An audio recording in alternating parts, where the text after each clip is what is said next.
Hello everyone.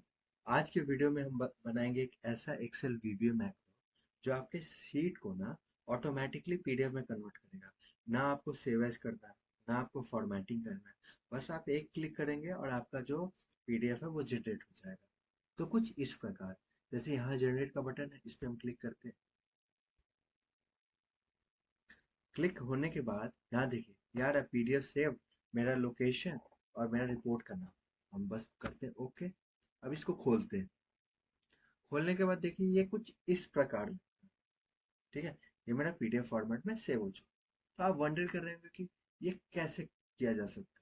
तो चलिए हम लोग एक्सेल में वापस चलते हैं। तो ये हम लोग करेंगे वीबीए के थ्रू। वीबीए हम लोग लिखते कहाँ, वीबीए विंडो में। ठीक है। अब वीबीए विंडो खोलेंगे कैसे, ऑल्ट F11। ऑल्ट F11 खोलने के बाद अब वीबीए लिखना है। वीबीए लिखने से पहले क्या करेंगे, हम लोग नेम डिफाइन करेंगे। नेम लेट सपोज हम ले लेते हैं सेव शीट एज, ठीक है। अब एक चीज ध्यान रखते हैं हम लोग कि भाई, अगर आप देखेंगे वो मैसेज बॉक्स, तो उसमें था पाथ जहाँ सेव हुआ।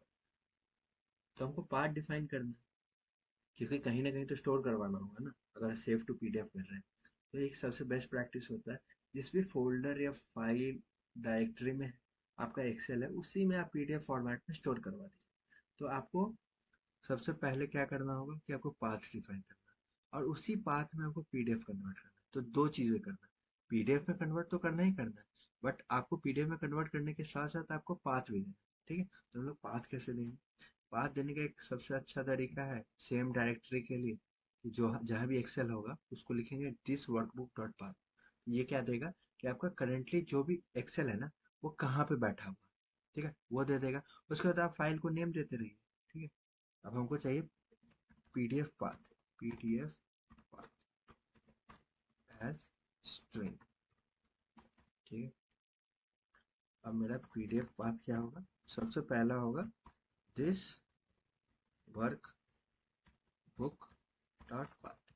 तो बेसिकली हम बोलना चाहते हैं करेंट वर्कबुक का जो पाथ है उसको उठा लो।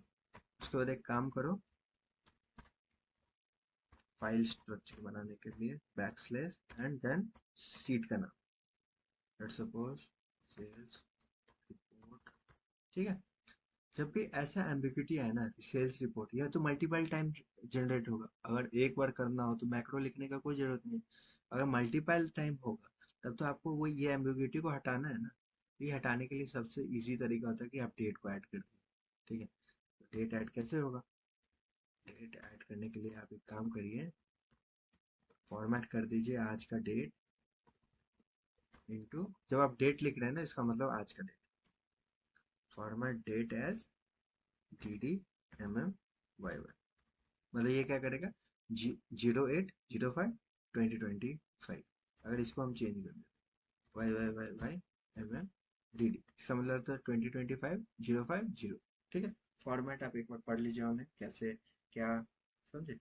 उसके बाद हम एक्सटेंशन, मेरा एक्सटेंशन क्या है, डॉट पीडीएफ। ठीक है। अब भाई मेरा file path define, but file path define करने से क्या, हमको तो क्या करना है, हमको कन्वर्ट करना है अपना जो भी शीट है उसको पीडीएफ में।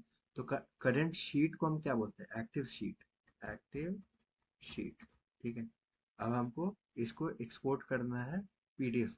तो हम लोग लिखेंगे dot export as fixed format. ठीक है। उसके बाद हम फॉर्मेट का टाइप देंगे, type is equals to XL type PDF. ठीक है। उसके बाद हम लोग फाइल का नेम दे देंगे, फाइल नेम है मेरा पीडीएफ पाथ।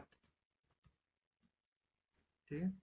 उसके बाद करेंगे कि भाई अब आपका ये हो गया, तो अब आप एक और काम करेंगे ना कि भाई हम यूजर को पता भी तो चलना चाहिए कि पीडीएफ क्रिएट हो चुका है। Message box PDF saved and PDF saved eight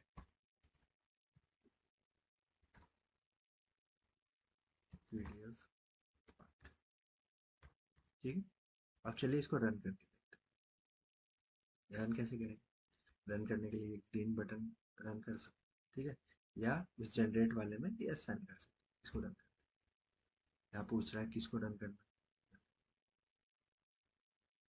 ये देखिए रन करके आ गया कि भाई सेव्ड एट सी मेरा डेस्कटॉप और सेल्स रिपोर्ट 2025-05-0।